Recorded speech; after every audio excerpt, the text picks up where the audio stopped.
Ito yung finance lease on the part of the lessor. Okay? Dalawa lang yan. Direct financing lease and the sales type lease. Ang kita sa direct financing lease, interest income. Ang kita sa sales type lease, since may sale, may profit. Interest income plus profit. Dealers or manufacturers profit. Okay? Sa direct financing lease, ang lessor financing company. Sa sales type lease, ang lessor is a dealer or manufacturer. Okay? So dito class, profit. Profit lang yan. That is the normal computation of profit. Pinaganda lang yung pangalan, dealers or manufacturers profit. Okay. There are three important formulas under the finance lease on the part of the lessor. One is the gross investment. The gross investment is the lease payments plus the unguaranteed residual value. Class, huwag kang bibitaw. Kapit ka lang. Okay? Okay? Hindi pwedeng mawala sa atin ng lease sa board examination. Okay? Ang daming tanong dyan. Gross investment, lease payments plus the unguaranteed residual value. Oh, that is the formula. Net investment is the present value of the gross investment. Huwag mong sundan yun. Malilito ka. Expand mo to. Ano yun? If the gross investment is lease payments plus unguaranteed residual value, then the net investment is what? Present value of the lease payments and the present value of the unguaranteed residual value. Okay? Present value mo lang yung gross investment. Ang components ng gross investment, lease payments plus unguaranteed residual value. So, i-present value mo lang yung mga yun. Okay? And the interest income is what? That is the difference between the gross investment and the net investment. Gini. Gross investment minus net investment. So, yung lease payments dito, fixed rental payments, variable rental payments, purchase option, guaranteed residual value, termination penalty. Pinag-usapan na natin kanina yan. Pinag-usapan na rin natin to be included. The guaranteed residual value to be included as part of the lease payment, it must satisfy these two requirements. Guaranteed and the lease asset must revert to the lessor at the end of the lease term. Pinag-usapan na rin natin kanina yan. Okay? And the present value factor to be used is based on the implicit rate. Pinag-usapan na rin natin yan. However, in the case of implicit rate, use the incremental borrowing percentage. Pinag-usapan na rin natin yan. Dinagdagan ko pa nga ng isa.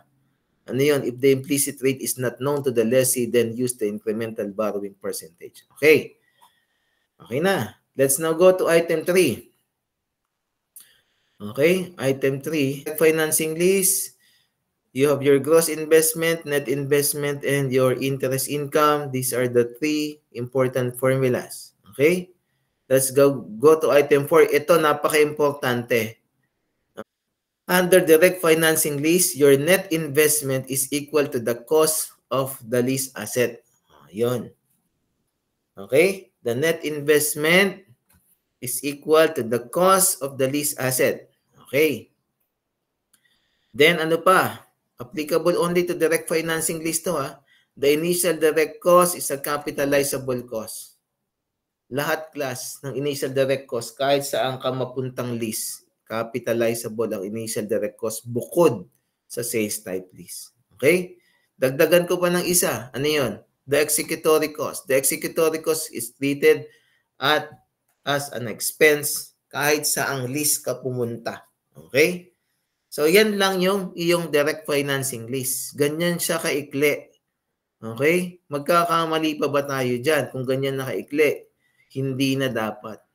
Ito yung dapat mong maintindihan kasi hindi ito sinasabi sa libro that the net investment is equal to the cost of the underlying asset. Okay? Let's now go to the next one. Ito yun. Ito yung mga hinahanap po. One is the gross investment, net investment, and total interest income. Yan ang tinatanong sa direct financing lease. Bakit sir, anim yung tanong? Anim yung nahanap. Anong pagkakaiba ng number 1 tsaka number 2? Yung number 1, residual value is guaranteed. Yung number 2 ay residual value is unguaranteed. Ulitin natin. Residual value is guaranteed. Number 2, residual value is unguaranteed. Ano nga ulit ang hinahanap? Yung tatlong important formulas. Ano na nga ulit ang tatlong important formulas? Gross investment, net investment, interest income. Gross investment, these are your lease payments plus unguaranteed residual value. Net investment is what? the present value of your lease payments plus the present value of the unguaranteed residual value. And you have your difference, interest income, gross investment minus net investment. Okay? Let's now do this. So, ito siya. Okay? Ito yung galing sa ano? Galing sa libro. Okay? Nung pandemic class, gumawa ako ng libro. Ang tagal pala nun. Bueno, buong pandemic ngayon lang lumabas. Okay? Ganun pala katagal. Okay? So, yun. Ito galing na mismo to sa librong ginawa natin. Okay. On January 1, 20X1, Abet Financing Company lease equipment to Karen and information are as follows. Na-drop lang yung 8. So, the cost of equipment is 1,322,588. The useful life is 5 years. The lease term is 4 years. The annual rent payable at the end of each year. So, ibig sabihin, the date of transaction is January 1. And the first annual rental payment will be made December 31. So, that is 400,000. Okay? Interest rate implicit in the lease is 10% and the residual value is 80,000. And the equipment will revert to Abet at the end of the lease term. The lease is classified as direct financing lease. Okay. Requirement. Gross investment. January 1. What is the formula for gross investment? The gross investment is lease payments plus unguaranteed residual value. Yun na yun. What is now your lease payments?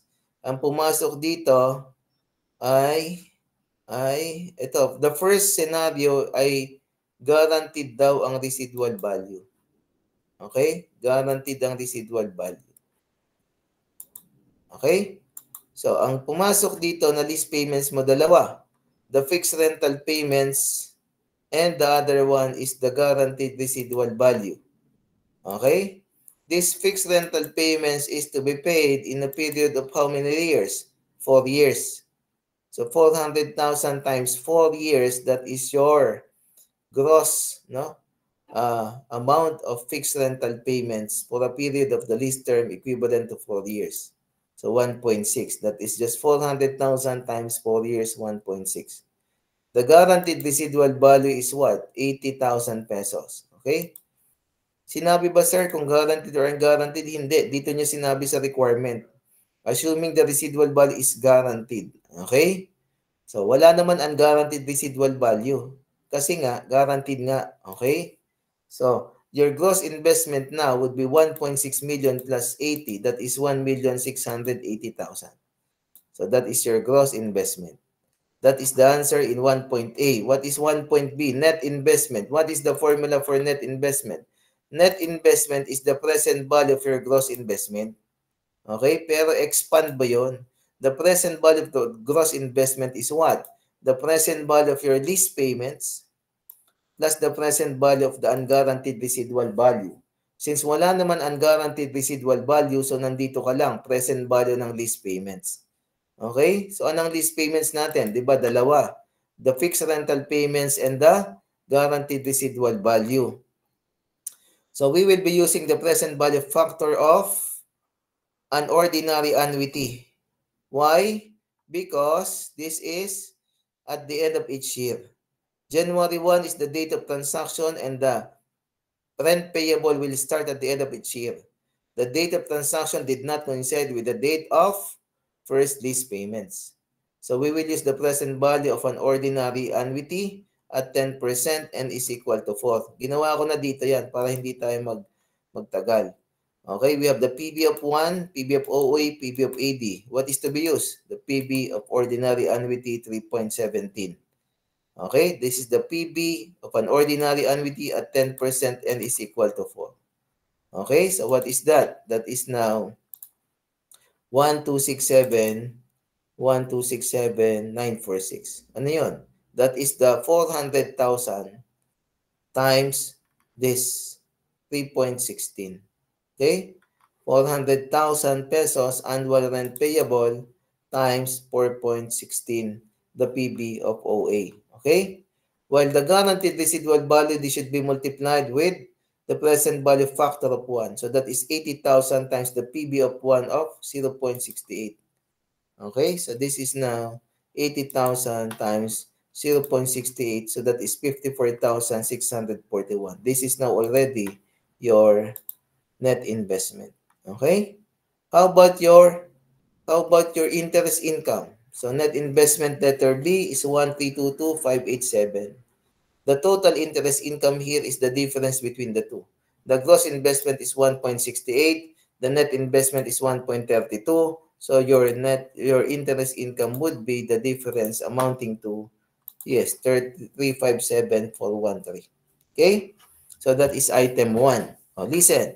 Ang sabi natin kanina, ito, under direct financing lease, your net investment is equal to the cost of your lease asset. If you were asked in the board exam to determine what is the net investment, you do not need to solve. Why? Because under the direct financing lease, the net investment is equal to the cost of your lease asset, which is actually this. Yan, 1322588. Ito na yun, 1322588 na rin yan kasi this is due to rounding of error. So if you're asked to compute what is the net investment under direct financing lease, what you need to do first is to identify the cost of the lease asset. And the cost of your lease asset, that is your net investment. Okay?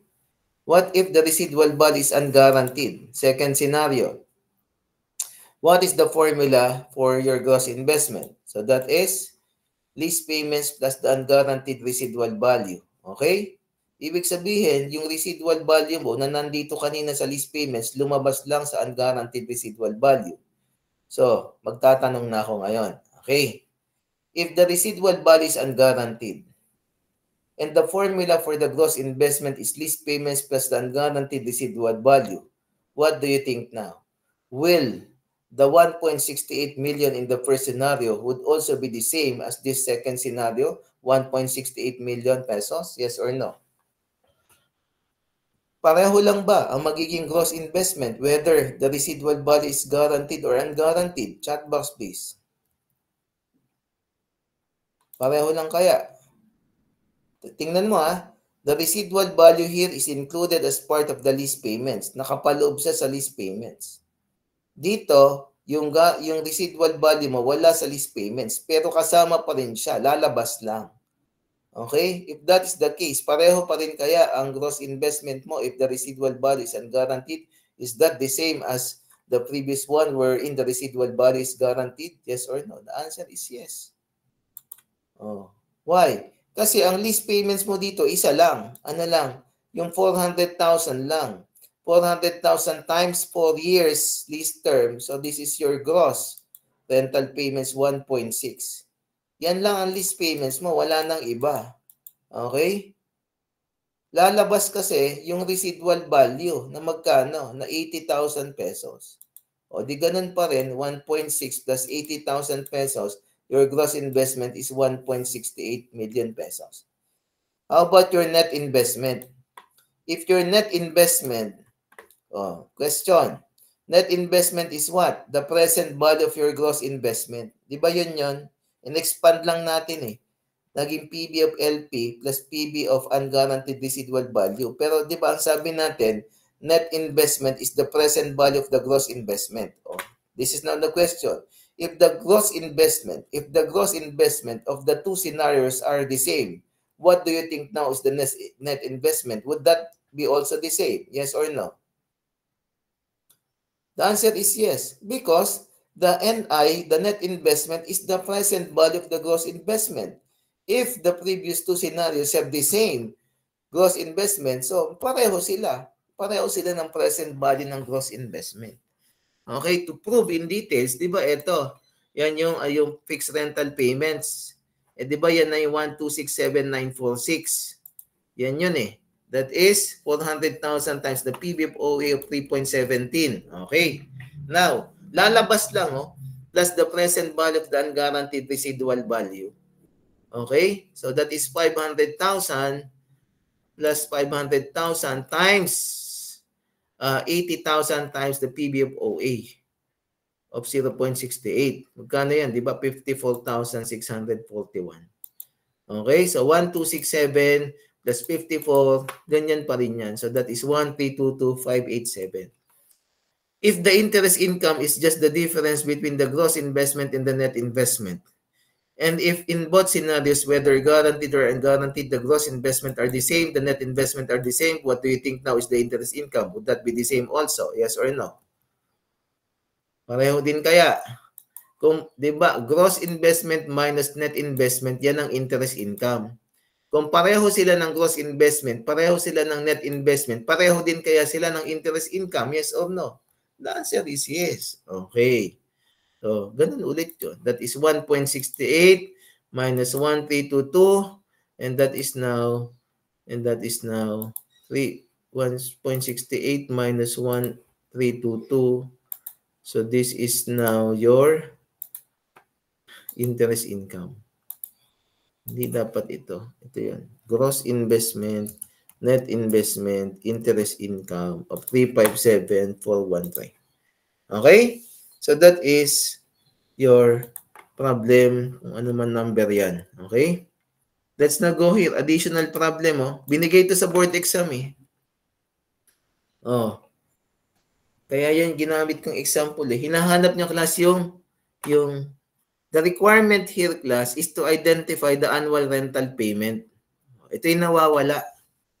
Okay? Tanungin kita. This is a direct financing lease. Okay?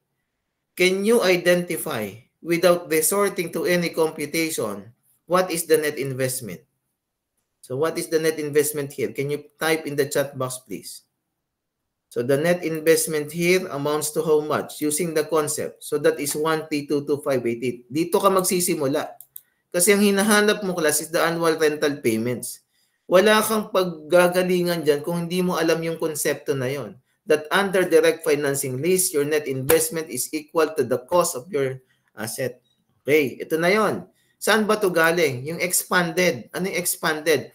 The present value net investment is the present value of the gross investment, or the present value of the lease payments plus the present value of the unguaranteed residual value.